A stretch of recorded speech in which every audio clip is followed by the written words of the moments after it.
there was a consulate in Benghazi that was attacked. And I'm like, man, I just fire off Glenn a quick note. I'm like, hey, man, I hope you're safe. Hope you're good. And just something just didn't feel right. And, I go about my morning and I go to the gym, I work out, and I get a phone call. And a phone call I would never answer. It's just from an 858 number, which is a local area code. But I screen a call if I don't see who it is usually. And something in my head said, take that call. So I answer it, and it's someone that says, is this Shaun Lake? And I said, yes. I said, we need you to return to your home immediately.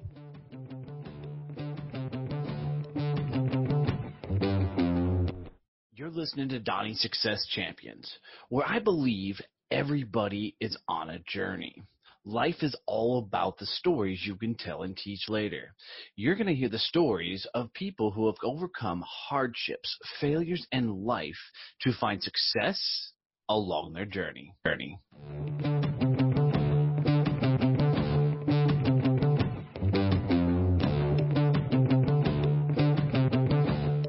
All right, guys, I'm really stoked for this episode. This is really, really, really good one. This whole thing, I'm bringing on Shaun Lake, and we're going to talk about his story, being raised with his best friend Glenn going off to the Navy SEALs, and their story, man, and what they're into. Dude, this is a phenomenal story, and stay to the end. I'm telling you, you're going to enjoy the hell out of this one. Enjoy.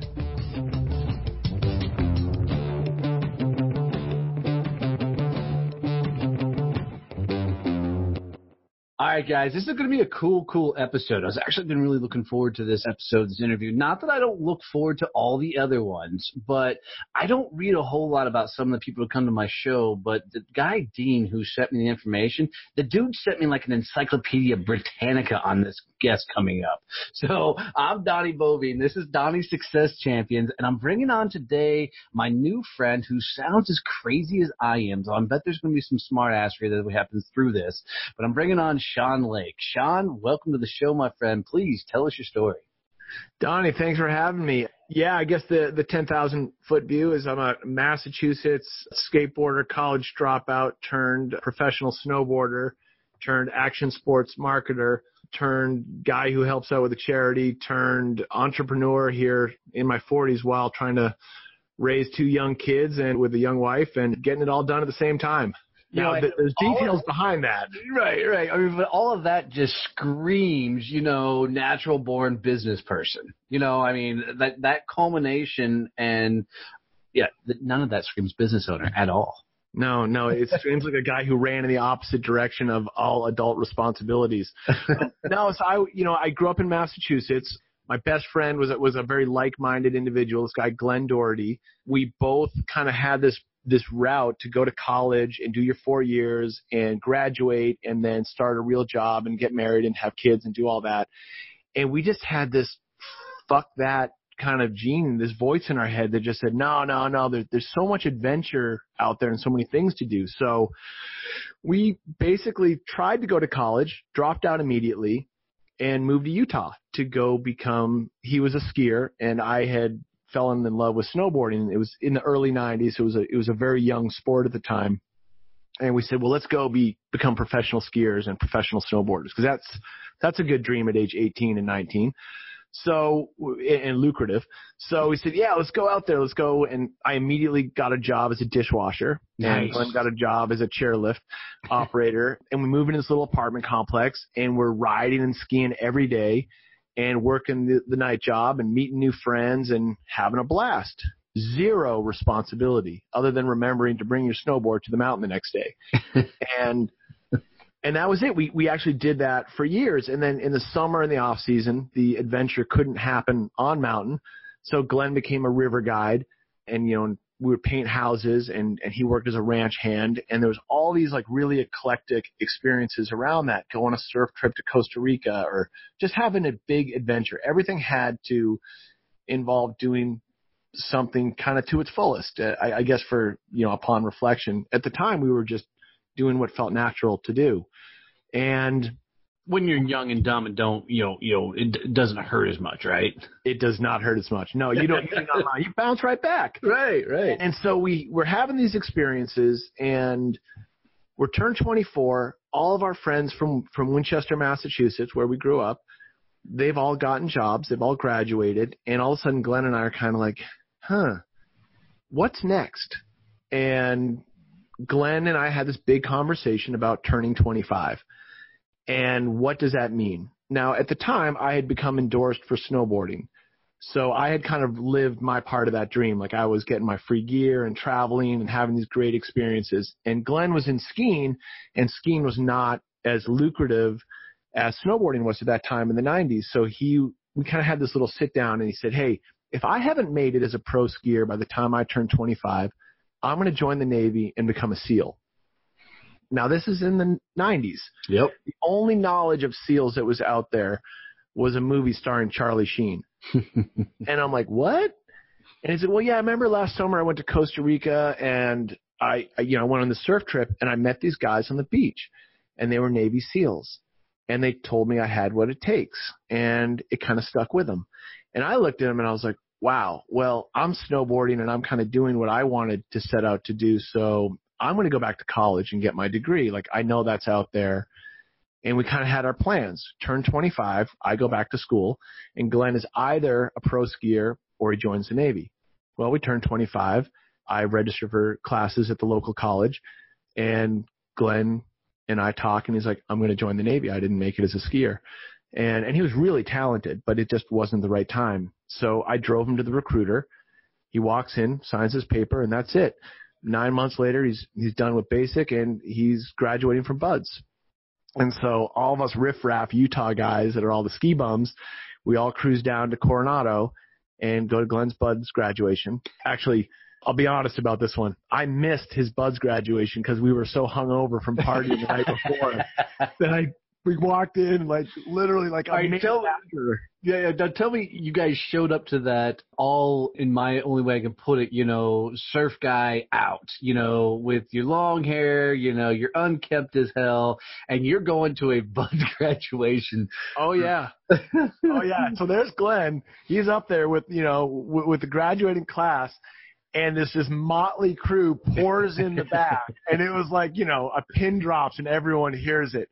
And we're just these scrubs in the back. And we the seriousness and the appreciation for what he had gone through was admittedly kind of lost on us because there was no real knowledge of what it takes to go through BUD/S. And still anyone who hasn't done it doesn't know really anything about it other than it's a really big deal. Well, it was in that moment that we realized how big of a deal it was. And of how course, formal. Yes. And of course, Glenn gives us a hard time and he's ribbing us. And then we go to dinner and meet all of his future teammates and these guys that he went through with. And there's some really, there's some very unassuming guys and there's some very impressive, ginormous humans. And these are some guys that became friends, for years and years to come. So kind of fast forward. Glenn is now doing deployments. He was part of the USS Cole protection duty pre 9/11, and I'm kind of going through my snowboarding stuff. So I'm winding down. Now I'm 29, turning 30. I'm wrapping up my college degree, and it's time to stop snowboarding. Like that chapter has been great. I've gotten to travel and have all these great adventures, but I had made a plan to join the State Department and pass the civil service exam and go that route because I could travel and see the world. And I had no intentions of being in the action sport snowboard industry. And Glenn's off deployed and doing his thing. Well, I ended up getting recruited by a company called Burton Snowboards. And they're the biggest snowboard brand in the world. And they want me to move to Encinitas, California to work with this young kid named Shaun White. And I knew who Shaun was from a couple of snowboard movies, but I was on the free ride side of snowboarding. He was a competitive young kid. He was definitely like the next generation. So I stepped out. I take this job, and I'm working with Shaun White and a handful of the other snowboarders out on the West Coast. Now working with Shaun, you're like the old dude. Oh, yeah. I'm 31. I'm washed up. He's 15, and it's great because, he's this prodigy. He's this next generation. But I know him as this kid that I'm chasing around, the hotels that we're traveling to for the different snowboarding contests to make sure he does his homework. And then we got to fly everywhere together to hey, we got to go design your pro model boot. And he's out in Park City practicing, over Christmas holiday with his older brother to snowboard. And I'm, over in Salt Lake with my family celebrating Christmas. And I realized hey, Shaun's stuck in a hotel room on Christmas dinner, like on Christmas Day by himself. And that's how dedicated he was to snowboarding. And his family didn't have a ton of money, and he hadn't, made it to the success that he had it now. So, I invite him and his brother out of the hotel room to come over and spend Christmas with my family. And it's funny, my mom still comments on that. She's like, that kid who won the Olympics, we cooked him Christmas dinner that year. Yes, we did, Mom. Yep. That was him, Mom. Yeah. And he's cool. I mean, it's great because he's still down here in the neighborhood. Every once in a while we hang out and we laugh about how I would literally have to chase him around to make sure he would do homework. And Glenn met Shaun a couple of times, and they go way back. And so, we're hanging out together. And anyways, Glenn had met him, and he was all, just part of that same crew. And so Glenn would sort of dip in and out between deployments and between these different things that he was doing in this thing called the Navy and being a SEAL. And it's post 9/11 at this time, and he is doing combat deployments, and he's into some real stuff. But now we're all in San Diego, and it's kind of like the gang's all back together. So when he's home, we're doing everything together, thick as thieves, just like the old days. So, I'm working in action sports. That industry is based in San Diego. Glenn is living in Coronado with the teams. And we all just start hanging out again. And then Glenn buys a house in Encinitas. His wife at the time wanted to live up here. So now we're like a whole bunch of us are all in the same town that all grew up in Winchester together. And it's this awesome crew that are all like, yeah, the gang's all back together. And we got to watch the 2004 Boston Red Sox win the World Series, which for anyone else who doesn't care about the Red Sox, I'm sorry. But they just won again, so it's awesome. They just wanted to prove they actually broke the curse. So yeah. I think they've done that. We're happy. So anyways, this best friend and I, we get reconnected, and now we're living up in North County, San Diego. And Glenn's out of the Navy, and he takes a job contracting for the U.S. government. So he's now directly contracting for the CIA. So he's working GRS, and it's a natural transition for him when you get out. So you're in the Navy, you're making $60,000 a year as an E6 or whatever your rank is, and all of a sudden you realize you can make six figures doing contract work. You're gone half the year, but you're home half the year. Well, that's a lot of money. And Glenn had an expression for that I've said before, and I'll say it again. He looked at that and he's like, man, that's a sore dick. You just can't beat it. I love it. I'm borrowing that. So he's contracting, and it's a little bit like career limbo, right? You're making, a hefty six-figure salary, but you're not really advancing where you're going next in life. And I'm working for Quicksilver. I'm working with their DC Shoes division, doing snowboard stuff and surfing and all my marketing stuff. And I can kind of see hey, I'm getting these little incremental increases in responsibility and just, you kind of see this career path that you're on, whether you stay on it or not. And Glenn was in this limbo. He's doing the same job. Yeah, it's better pay, but he's not really advancing himself. And this is a guy that stood for constant self-improvement. Physically, he was early on to CrossFit, that fitness regimen in 2006. He got me on that program really early on thereafter. And he's always was exploring, reading books and constantly self-improving. So when he wasn't deployed as a contractor, he was like, what am I going to do next? I'm going to apply to be a firefighter. I'm going to write this book called 21st Century Sniper. I'm going to do anything I can to figure it out. But he never really figured it out. And he was figuring out hey, I could be a firefighter. I could be an airline pilot, physician's assistant. There's all these opportunities, but he never found the right one. And he was looking. And then, you fast forward a couple more years, Glenn gets a divorce.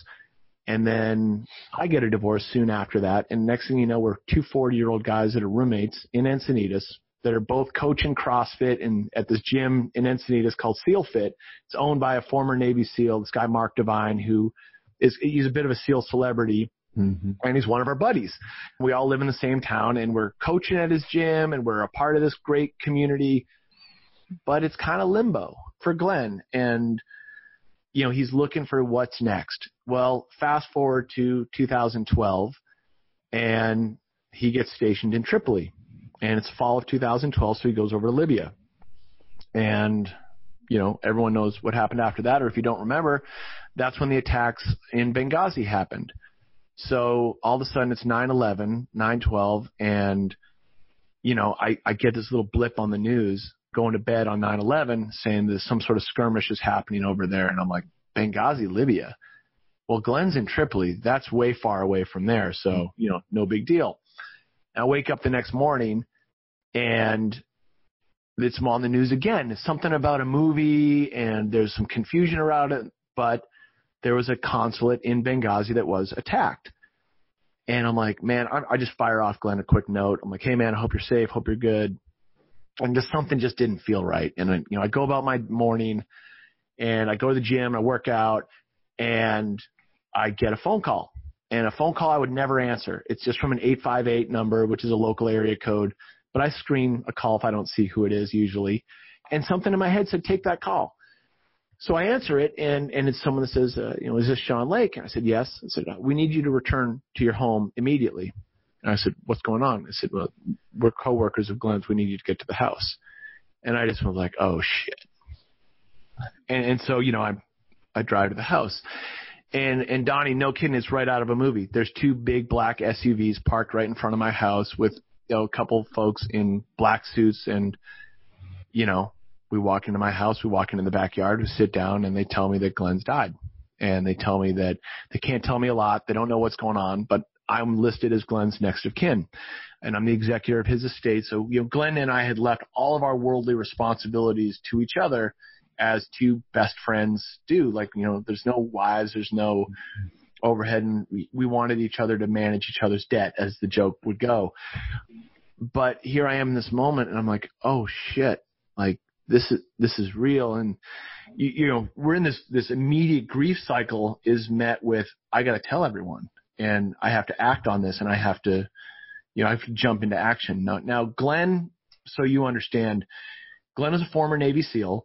Glenn was a ski bum. Glenn was a ranch hand. Glenn was all these different things to different people. The one thing that he was to all of them was a best friend. Mm. He was this guy who always stood for self-improvement, like I mentioned, but he was also a guy who was really about helping others. And that was just in his DNA. Like, he was always helping others. So you've got this combination of this person who's kind of a little bit larger than life. Like, he's everyone's best friend. And quite frankly, being as close to him as I was, it was a little obnoxious, a little hard to deal with because he's so damn good at this. He was like, we used to call him the Facebook before Facebook. But he would handwrite letters. Like, Donnie, if he met you and you guys hit it off, you'd get a letter from him, a postcard, when he's over in Yemen or something, and be like, hey, man, hope you're good. Just thinking about you. I mean, who writes postcards? Right? and he was that guy. So now suddenly he's not here, and it's time to kick things into gear from the job and responsibility that I took as his executor. And, we're going through the funeral. It's all in a national spotlight. It's in the news every day. There's a presidential election going on. Hillary Clinton's getting hammered, rightfully so. And, we're talking about what do we do with Glenn's legacy? And Glenn's sister, Katie, was like, we got to do something here. Like, he was such a larger than life person for all of us. What do we do? And so we decided to launch a foundation in Glenn's memory. And the foundation's sole purpose is to help guys, special operators, transition out of the military primarily through scholarship. So fill the gaps in the GI Bill, find ways for these guys not to get into contracting work. And the thing about contracting work is it's really dangerous, and you're a 1099 at-will employee, and there's no benefits. So it's not like you're working towards your military retirement. You're a hired gun there.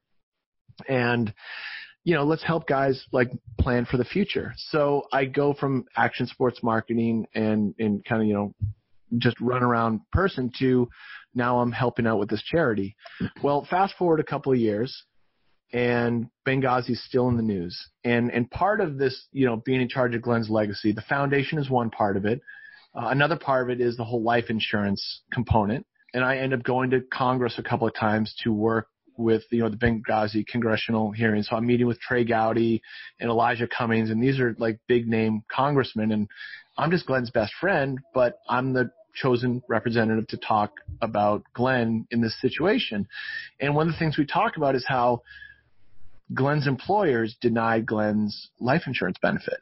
And I'm like, wait a minute, man, like Glenn died serving his country, literally saving American lives, and you're going to deny him this like very small life insurance policy that you made him get?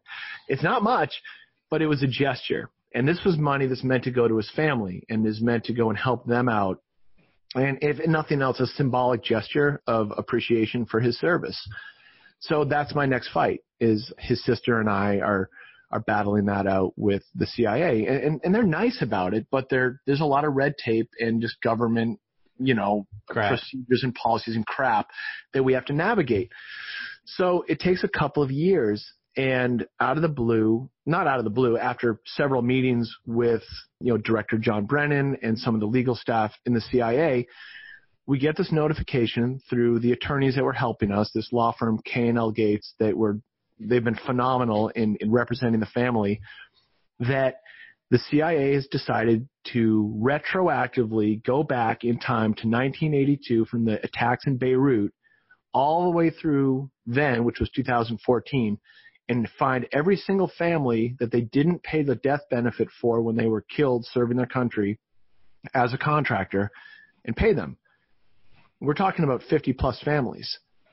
So all of a sudden we realized that by being the squeaky wheel and talking about something that wasn't right because of this language in this archaic piece of legislation called the Defense Base Act that denied Glenn his life insurance policy, it turns out there were others, and we were able to help all those families out. So there's a little bit of a silver lining there where you take this tragic event and you turn it into something positive. And we were able to do that twice, and that was with the foundation and getting this started, and then, with helping out those other families. Well, kind of fast forward to last year, 2017, and now I'm married, and I've got a young son, and a daughter is, getting ready to be on the way. And the foundation is kind of capped out. Like, we've kind of hit our ceiling on annual fundraising and how many people we can help. Well, all of a sudden, we've got more applications coming in than money. So we have this gap, and that gap is really tough to fill because we don't have it. Like, we don't have the money to help them. We have to say no for the first time. And that just didn't sit right with me. So the takeaway was, like, how do you institutionalize giving? How do you change that so you can help more people out? And I didn't have the answer. It was just in my head, like, we got to find a way to stimulate better fundraising for the Glenn Doherty Foundation.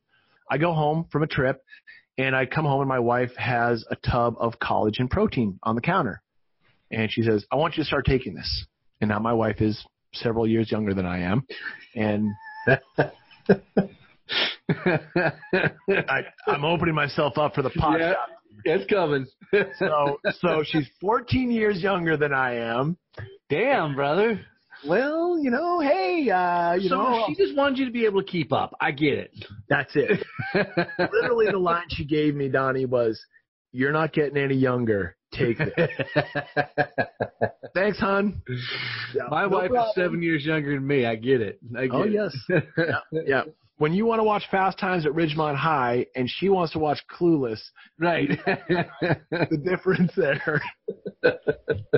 So she buys me this tub of collagen, and she's like, it's great for your knees, for your joints. You're not getting any younger. I want you to start taking this. And admittedly, I'm 45 years old. My knees hurt like hell. I'm still CrossFitting. I'm still running and snowboarding, but the recovery is real. And I'm not bouncing back like I was when I was 35. So I'm willing to take it, and I start taking it. And it's a scoop a day. I put it right in my coffee. It's an unflavored powder, and I'm like, here I go. About 3 weeks in, I'm like, my nails are growing like I'm Wolverine. This is crazy. And I'm like, I've taken all these supplements over the years. Nothing has ever worked like this. Like, this is crazy. A couple weeks later go by, and we're going to a wedding. I need a haircut. And like, I had just got a haircut. I need another one. Like, I get like 3 haircuts a year. So second data point. And I'm reading the side of the jar of like, all right, what does this collagen stuff do? And it says hair, skin, nails. Okay. And joint health, muscle recovery. And then it says, gut health. So I'm like, okay. So 2 months into it, I'm still doing it, a scoop a day, every day. I don't miss a day. It's like a multivitamin for my body is how I'm treating it. And my joints stop hurting. And it was literally like I flew cross country, I get off the airplane, and I'd done a bunch of physical activity and running and stuff, and I expected to be crippled getting off the plane because anytime I fly more than a couple hours, my knees kind of lock up. And I get off the plane, I grab our bags, and I have one of those oh shit moments where I'm like, nothing hurts. What's wrong? Nothing hurts. Like something's wrong here. And it was it. I felt great. So I get past that, and I'm like, I'm going to take collagen the rest of my life. So I do a little bit of research and reading on it, and it turns out collagen is the most abundant protein in your body. And after about age 25, you stop producing it. So from 25, 26, your collagen's going down, down, down. Well, your body's burning collagen and using it as a protein, but you're not replenishing it. So you're kind of in the deficit, and that's where the aches and pains come from, the longer recovery times, the wrinkles, the hair, skin, nails, all that stuff that gets worse and worse into your 30s and 40s and 50s and beyond is because your body naturally stops producing it. So all I'm doing is supplementing it. So collagen, it turns out, all it is ground up cowhide. It's the connective tissue of the cow. You had me interested until you just told me you're swallowing ground up cowhide. Yeah. So now, just so you know, I own a farm. Oh, all right. And so you got some cows. No, I don't have cows. I got goats, chickens, ducks. I got everything else. But my neighbor's got a good couple head of cattle. But I almost got this vision of you running out in the field and just like gnawing on the side of a damn cow. Grabbing this thing. No, it's a very elegant powder. It's a white powder that you just sprinkle into things. So you get to put your pinky in the air when you dip it. Oh yeah. Okay. Well, that's the Southern California thing, right? We're all chasing the fountain of youth out here. Right? That's it. Ageless. So let's do this. Let's backtrack through a little bit through your story, and then I want to jump into the collagen thing, if that's cool. Yeah, sure. So literally, you and your best friend grow up together. I mean, like a lot of us do. And we all have kind of that buddy we go through the journey was. And it's interesting is, one of my best friends in the world, him and I went the military route, and he went and ran his dad's company. It was, it was a very interesting thing. But similar to what you guys experienced with Glenn, every time that I came home, from travels or whatever else, I always felt like I never left, because you just kind of fell right back into that mold and that groove. And that was always a really, really cool experience. So I want you to know, just from a guy that saw kind of Glenn's side of it, well done, because that was always a cool thing to come home to. In my perspective, that was always home base. Right. Yep. So that's a very, very cool thing. Second, where do you think that tenacity and grit came from to go and take on the government, if you will, go and fight this battle and, represent, 50 some odd families that got screwed during this time? Was this kind of we're doing this for Glenn, or was this like, fuck you, we're not going to let this happen in general?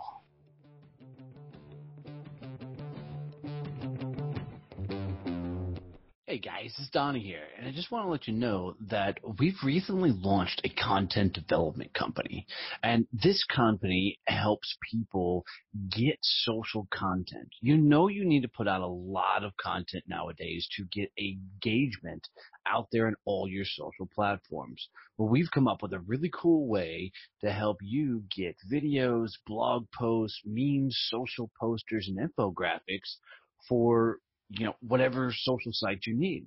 So check us out at successchamps.us and learn more about how you can get social content for your social media.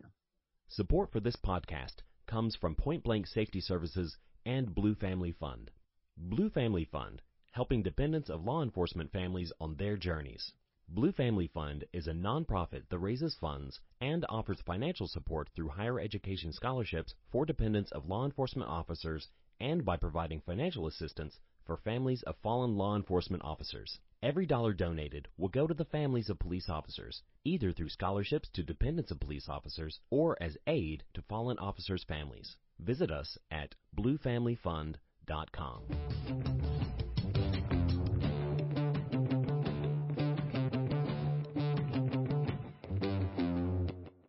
Yeah, man. I'd be lying if I didn't say I like a good challenge. And I'd be lying if I said I didn't like a good, an opportunity for some kind of growth or just learning, it's kind of like, discovering CrossFit and getting into the fitness side of things. Like there's a lot of people that are in their late 30s and they want to get back into fitness. Well, they're not going to find the most challenging thing they can do to do it. They're going to find a way to ease into it. And I was like, what's that? That looks incredibly hard and difficult. Let's go. Snowboarding for me was about that adrenaline and that challenge. It was about, hey, let's go hike to the top of that mountain and ride down it, and you might die. Like that's there. But you're not thinking that way. You're thinking this is a crazy adventure and I'm going to push myself to my limits. Glenn had his version of that. And that's why we always connected. We just had this similar life view about if you're going to do it, do it. He definitely had it. I mean, he was a Navy SEAL, for Christ's sakes. I mean, yeah. Yeah. And, like adrenaline sports, this, that. It's funny because, like how people look at that. Like a bunch of Navy SEALs love all the professional surfers and snowboarders and like that crew. They're like, you guys are crazy. And we're on the other side being like, no. You're a Navy SEAL. Right. Like, I'm jumping off a mountain for a living. Like that's cool, but what you do is like next level. And they're like, no way, man. Like you're surfing these waves and you're riding down mountains. So the next thing you guys know, you're sitting at the bar drinking beers, crying on each other's shoulders, and see, just like that. But there was this great mutual, appreciation or whatever, just a great friendships that were born from that. But in that, there was this do right by Glenn, and that was absolutely huge for us. For Glenn's sister, for myself, it was the idea of fairness. This wasn't right. It just wasn't right, and it was worth fighting for. I can't say that I've always been the person to say I'm going to jump up and fight for the little guy or fight for a righteous cause, but damn if I wasn't motivated here. And I had met a group of people over the course of my life, and the ones that I've really kind of glommed onto, I have felt were inspirational or exceptional folks, and you kind of want to stand up to what they stand for. And so, if you're going to do something athletically, you want to do it well. You don't want to just kind of half-ass it. You don't need to roll through life. There's hunters in the world and there's farmers in the world, and there's a lot more farmers than there are hunters. And I like hunters or there's a similar mindset or life view, call it what you will. So if you're going to do it or do it well, or, there's a bunch of cliche expressions for that, but I didn't really think about it that way. The way you asked the question, it was more like, no, man, you just got to do this. Right. So, I was tasked with this job from Glenn, and it was a very real responsibility that we didn't take seriously when we wrote up our wills to each other. It was, we're two guys who are going to live forever. This is just fun stuff. But, when the insurance policy was denied and that opportunity came up, it was like, are you kidding me? And admittedly, I probably wouldn't have gotten as far as we did without the help of those attorneys because they knew how to navigate that stuff. Right. But, flying cross country, getting back to D.C., talking with the representatives, talking with everyone about it was, that was super important to do. And I wasn't going to miss those opportunities. I mean, I remember flying to Congress before my bachelor party, getting married to my wife, who's a lot younger than I am, and flying back from D.C. to go straight down to Cabo to go surfing for a couple of days. Surfing, right? Because that's all you did for your bachelor party was surfing. You go surfing. Go surfing. Got it. Here's the cool thing: is unfortunately society has been created to where if somebody doesn't pick to fight, it just gets swept under the rug. Hence, why they had to go back so many freaking years to the 80s or whatever to back pay all of those families, because somebody along the line knew that nobody was going to stand up for it until somebody did. So yeah, flipping kudos, man. You're your own little Aaron Brockovich. She's a lot better looking. Hey, I still got to shave this thing. And don't say Aaron Brockovich to your wife because she can have no idea who the hell that is. So no, exactly. See, cultural gaps there. Well done. I like how you slid that in on me. Yeah, you're welcome. You're welcome. So now, because your wife, had sports performance issues with you, she flips you some collagen and says, take this. And now you're growing werewolf fingernails and hair in strange places. And your joints don't hurt anymore, and you're eating cowhide. Yeah. So to be clear, when people take whey protein, right? That's like everyone knows what protein is. Oh, protein powder. Well, what you don't know is it's this basically skimmed fat off the top of the discharge of the cow producing milk. I didn't know that. It's not pretty. And it stinks when you leave it in the little protein shaker for, half a day. Well, if you really want to see, if we're going to get into all the animal things, if you ever want to see the most disgusting place on the face of the earth, go one time to a rendering plant. And a rendering plant is where they render all the stuff out of animals to make all the lipsticks and the perfumes and everything. And it's vats of stuff. It is disgusting. So eating cowhide to me is actually a little bit more sexier than putting lipstick on. Just say, if you've ever seen a rendering plant. Yeah, everyone has seen the movie Fight Club and gets curious about where the bar of soap comes from. Right. So it is. It's all it is connective tissue. So the skin of the cow, the hide of the cow is its connective tissue. So what happens is you take all the cowhide, which is traditionally thrown away. It's not used in the process. So you're upcycling this throwaway that used to just get chucked aside, and you give it this big lime bath, put in this big slurry, and that boosts up the amino acid profiles that are already in that cowhide. And those amino acids, the glycine, the leucine, these are things that have very real health benefits.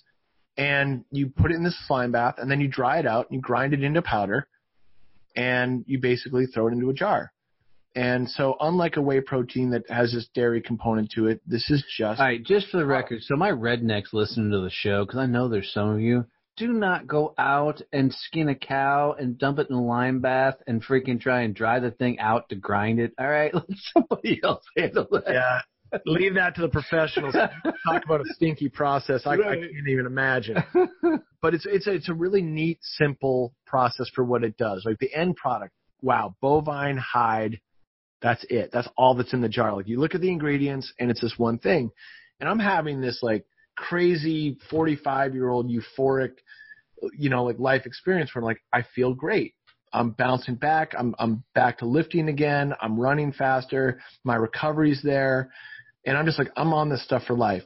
So you got this problem over here, which is we ran out of money on the foundation, and I didn't realize that collagen was going to be the solution. So what happens is my business partner, this guy TJ, who I mostly lift with and exercise with, he's an e-commerce guy, and he comes over to the house, and he sees the tub of collagen, and he says, oh, you take that stuff? And I start raving, just like I did with you, about how great it is and how great my joints feel. And he's like, well, it's a fast-growing category. I actually track a couple of the brands on Amazon. We should start a company. And we're sipping coffee, and I'm like, ha, sure. And we're sitting there. We got nothing else to do. So we're like, well, what does it look like? And we look at each other, and we both say at the exact same time, well, we got to do something cool for charity. That's the first opening thought of starting a business. And then I just start laughing. I'm like, okay, well, I know the foundation. It's got to be Glenn's foundation.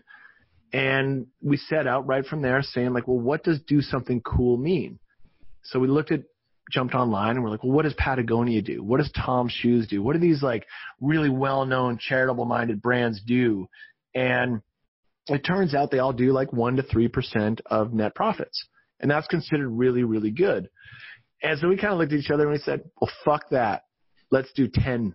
Let's do 10%. And then we couldn't stop there. We're like, no, let's do 10% of every sale, top line revenue. And it felt really big and audacious, and it felt really kind of like a crazy thing. We looked online, and no company does it, like nobody. Well, there's a reason for that, but we didn't care. And so we started this little social experiment, and we named the company Bubs because Glenn's call sign in the Navy was Bub, and it just was a natural fit. So we called the company Bubs Naturals. And the idea is that 10% of every sale will go to the foundation. And we're going to fill that gap so we can help more people get out of the special operations community and transition to civilian life. Now, I've got a job. TJ's got a job. This is our little experiment. And by the spring of this year, we're a couple months into it. We had sold out of the product twice. We're just on Amazon. And we realized we got something here, man. Like, people seem to care. Like, we weren't sure if anyone was going to care what 10% to charity means. We were like, are they going to care? Does it matter? Well, let's find out. And by the spring, I was like, I'm going to quit everything that I'm doing. I'm going all in on this. Like, we have the data now. Like, we're just far enough in that we're going to really, really leverage ourselves and, take out that second mortgage and bootstrap this thing, and let's get into it. So fast forward to where we are now. We've got two main products. We've got MCT oil powder. So anyone who's familiar with the whole bulletproof coffee phase, we didn't like the messiness of the oil. So we found a way to take coconut oil and spray it into a powder, tapioca starch of all things. And you get this great creamy cup of coffee. It's great for energy and brain food and all this stuff. And you've got collagen, which is great for all the stuff we've already talked about, your joints and your hair, skin, nails, and your muscle recovery and your gut health. So like, great. We've got all these products that will have that stand for self-improvement. That's what Glenn stood for. He was always improving himself, reading books. And as a byproduct, everything that we do will help others. Glenn was always there helping everybody out. So we do it through donating to charity. That's our burden, not someone else's. We don't pump the prices up so that you're paying for it. That's our commitment that we take out of out of our cost of goods. So we're like, all right, here we are. You got this do good and you got feeling good, and they go hand in hand. And, we call it, like peas and carrots. They go great together. So you've got literally a buddy comes over to the house. Y'all geek out over the same damn thing. And because you've got this natural chaos, I can't do anything small type mentality. Thank you for that. Yeah. You're welcome. You decide that you're going to do something that no business, I challenge whether no business has ever done before. What I'll say is no business has survived doing it before. Yeah, fair enough. Yeah, fair enough. Right. 10% going to charity from a product. I mean, great cause, great product, all of that. You've got to be half either insane, crazy, or just a downright badass to even step into that and say, hold my beer and watch this. I'm going to let my wife weigh in on that one. It would be a sprinkle of probably all that. It just, you get these moments where it just something feels right. And, launching Bubs felt right. Like TJ and I had talked about work stuff, and we were friends, and we knew that we clicked. Like, there was a good work relationship and friendship that was there. And that part was sound. So that's one really important component in making a decision like this. The second was, feeling really, really good about what you do for work. And I know that I've been in jobs where I haven't felt great about what I do. Like, there's a passion that can pour from that you're going to, you can 10x your performance if you believe in what you're doing. And if you don't, you slog through it, but it's just a job. But when you find a way to combine something that you're passionate about into your profession, you're going to do great things, or you're at least going to love what you do, whatever it is. And loving what you do is going to help you in so many different areas of your life. I believe in that wholeheartedly. So this was one, I never wanted to be in supplements. I mean, I work in surfing and skateboarding and, event marketing. So going into learning Don't about forget old guy Shaun White babysitter. Yeah, exactly. Yeah. It's an eclectic background that has nothing to do with producing collagen for a living, but it just felt right. And I called the family, and I called Glenn's old teammates and guys that he'd worked with, and every one of them said the same thing. They were like, Glenn would kick your ass if you don't do this. So I had this great validation, and I'm like, let's fucking do it. And yeah, it just felt right. And if it feels right, you're going to find the energy to solve those problems. And I am that way, I guess. If something comes up that's a problem, you need a solution. Glenn got fucked on his life insurance. Let's fight for it. There's a mountain you're not supposed to climb. Let's go climb it.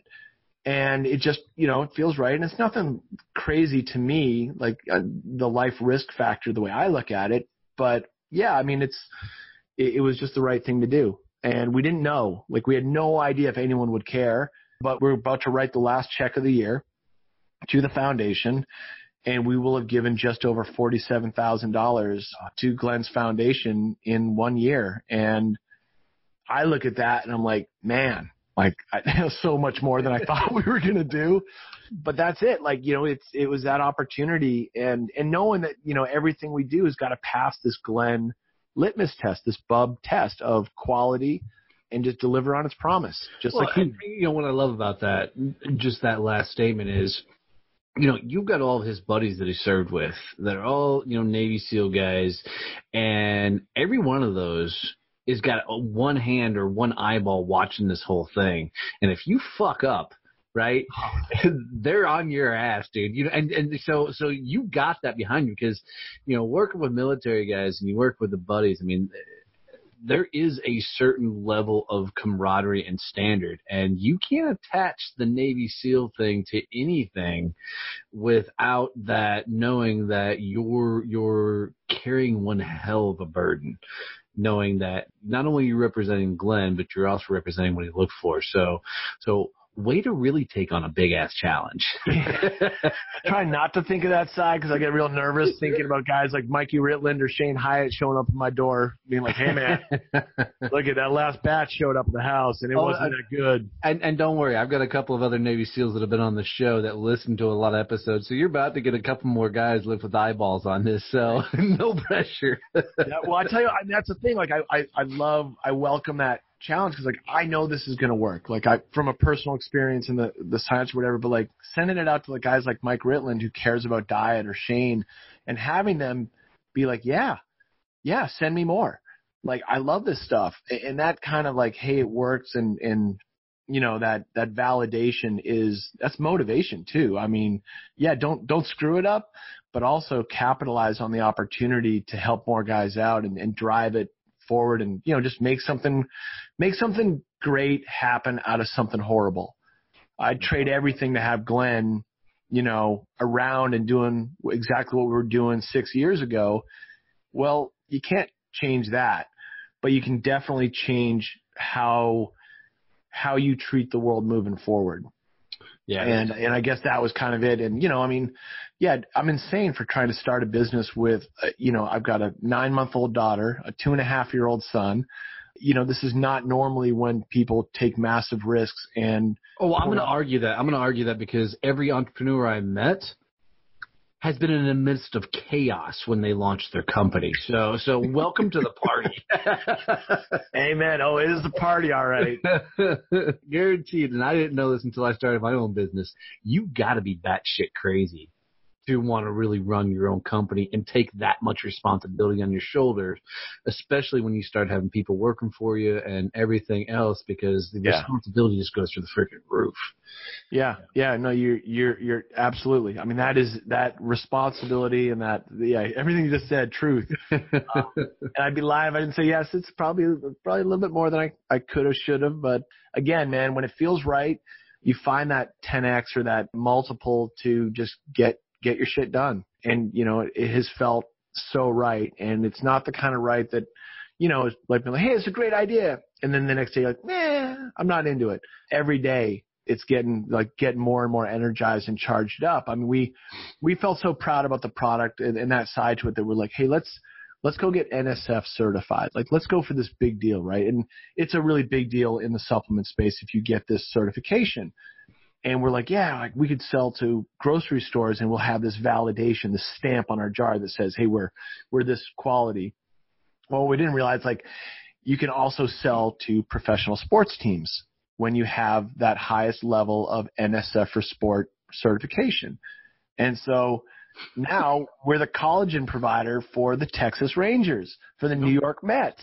I just got done emailing with the guy from the Cincinnati Reds. And this is wild to me that these opportunities are there and that there's that appetite, not just for the product for these professional athletes, which is great, but that charitable part to it. They want to be a part of that giving cycle. And that's that proof is in the pudding stuff that we need and we feed off of here to drive it forward and keep us fired up. Yeah, that's awesome, brother. Well, we're getting close to that hour, man. But I got to tell you, one, I think you and I are going to get a beer some point soon because cool shit that you're into, brother. And I just love your vibe, man. So keep rocking and rolling with that. How do people find you guys? So it's called Bubs. Where do they find you with all this stuff? So, I mean, best partnership we've had right out of the gate, Amazon. So if you type in Bubs Naturals, B-U-B-S, Naturals, we should pop up there. We got the little Amazon choice badge. Those guys have been great. We have our website, bubsnaturals.com, and then all of our social handles where we're trying to, tell our story and just share what we're doing out there. Everything is at Bubs Naturals. That's awesome. That's awesome. So, guys, check them out, and we'll put all that in the show links and everything. So, if you want to make fun of him like I do, we'll give you plenty of ammunition to be able to find him through social media and everything else. Oh, yeah, lob it out there. I'll throw the shit out there for sure. Well, brother, we're going to wrap it up with this, and here's how I close out every show. And I do stump some people, so stand by on this. All right. If you were going to leave the champions that listen to this show with a quote, a phrase, a mantra, a saying, something they can take with them on their journey, especially if they're stacked up and they're going through the tough times, what would be that quote or phrase that you would say, remember this? There is a speech. It's not a quote. It's just a short one that Teddy Roosevelt gave as a speech back in the early 1900s. Now, Glenn carried this around with him in his wallet. And this was like through when he died in Benghazi and all of his effects and stuff came back. And this thing he carried in his wallet, and he would read it every once in a while. And it was something his dad had given to him. And he shared it with me early on. And both of our dads were these kind of salty, tough guys. And it really resonated. And I don't read it.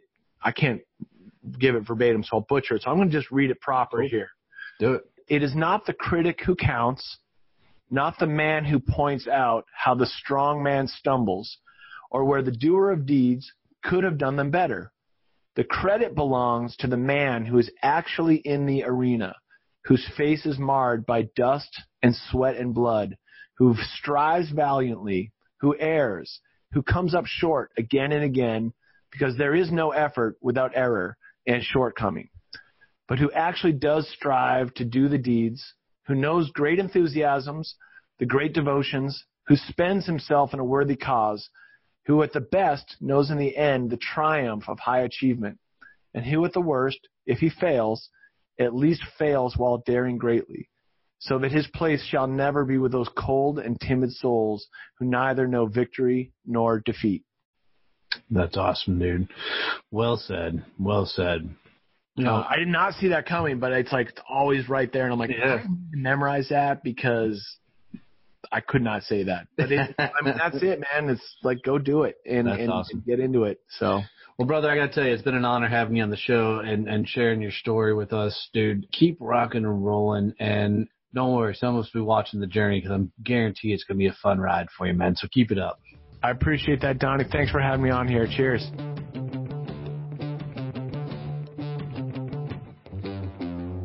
Thanks for listening to Donnie Success Champions podcast. If you'd like to hear more about our current guest today, or if you'd like to hear stories from our other guests on the show, come hang out with us on our website at successchampspodcast.com.